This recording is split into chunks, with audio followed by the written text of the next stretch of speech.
nilipoeka naona kama mwingine hapa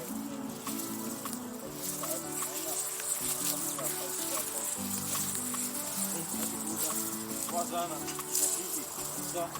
mimi sasa nakuanga hivi kwa hapa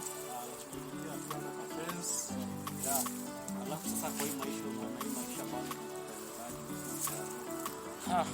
maisha si gumu, bali kujituma kiasi maisha tu. Unajua bado sijaelewa bado kwa majina naitwa Taisi vile bora bure kende gereza kende pressure. Sasa hivi ningetaka kuambia watu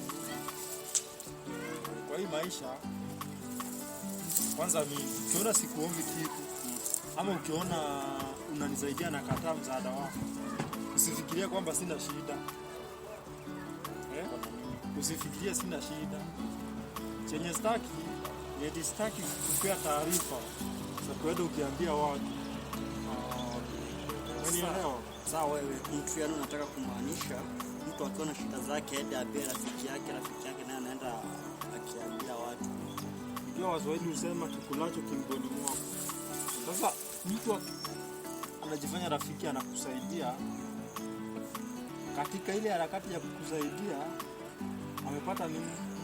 Uodo kamili wa kwenda kusimulia wenzake, sijui ovyo nikasaidia ilikuwa sio mimi, angekuwa vile sijui nini, unanielewa?